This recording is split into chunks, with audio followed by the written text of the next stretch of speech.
This, hey, this is just a quick segment just so I can get my thoughts out. 2 days ago, probably, I believe I made it back from New York, where I'm gonna bring this down so you could actually there we go. So I made it back from New York, where I was a part of the experience of Fashion Scholarship Fund and the FSF Live Gala for 2026. And I was named this year's 2026 FSF Chairman Award winner. And of course, I've been thinking and reflecting and also taking the intentional time to reach back out to every single person that has sent me a message on Instagram, LinkedIn, and those who have my personal number. Getting on phone calls and having 2 hour, 1 hour, 3 hour long conversations with people, people that's pouring into me, people that's congratulating me, people that's thanking me, whether they're older or younger.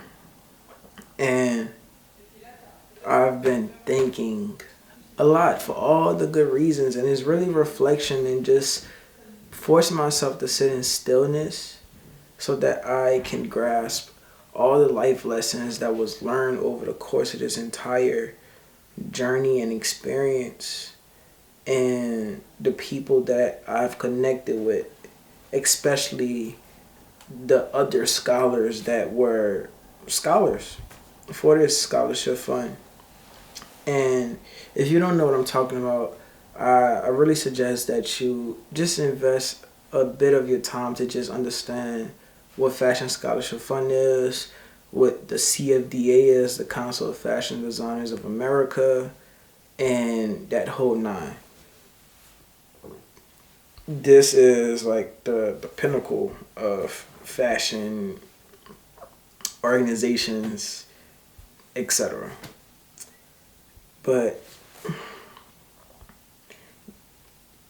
I had sent the FSF team an email, and I told them that the real value and the real bread and butter out of this entire experience was not me being named the 2026 FSF Chairman Award winner.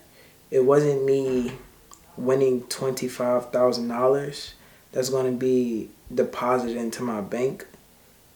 It was deeper than that. And it was honestly priceless. You may ask what that is. Well, I'll tell you clearly. It was the life lessons gathered over the course of this entire journey, from me submitting my case study or the case study development, and then the introductory call meetings, and then me asking questions on these calls, me showing up as my best and absolute truest self, and then becoming a top 4 finalist and sending emails, doing the small things, appreciating people, and understanding that people will never forget how you treat them, and just taking appreciation of the small things. That's what has got me here. And media training. What else? And everything that I mentioned requires one to do behind the scenes. That's where all the development, that's where all the lessons and the teachings was being acquired when I was actually doing the little things.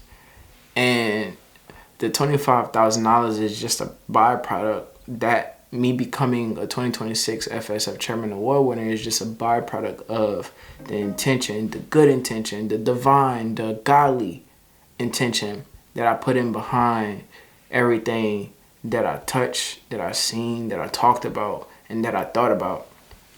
So, am I surprised that I, became a 2026 FSF Chairman Award winner? No.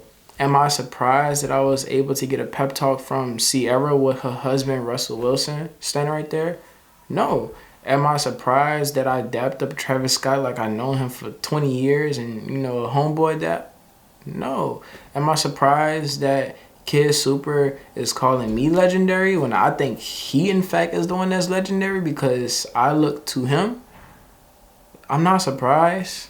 But then again, it's like the epitome of all of this is the epitome of what believing in yourself and praying on things. And once a vision is given to you, like your vision, not nobody else's vision, your vision, once it's given to you and you obey God, because the vision that's been given to you isn't necessarily your vision, it's God's vision for you.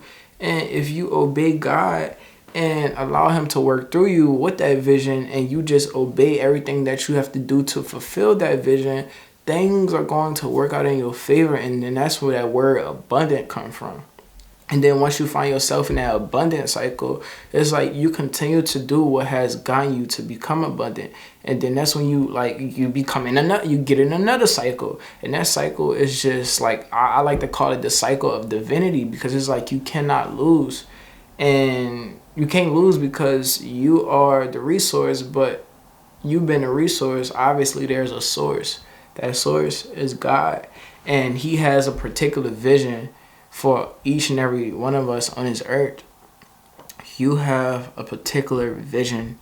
You have a particular purpose. You have a unique purpose, an intentional purpose. And you have to find that purpose by doing things that are very uncomfortable. And I'm going to, let this be known right now, because I know that this is, I could constantly say that as I continue to grow, every win that I have, this is just the beginning. But it does feel like it's just the beginning, because it's like something that you're always learning, but I also understand and interpret. And I was actually reminded by this after I have received the award later that night. I was in Times Square with friends, and this is how, God is so real.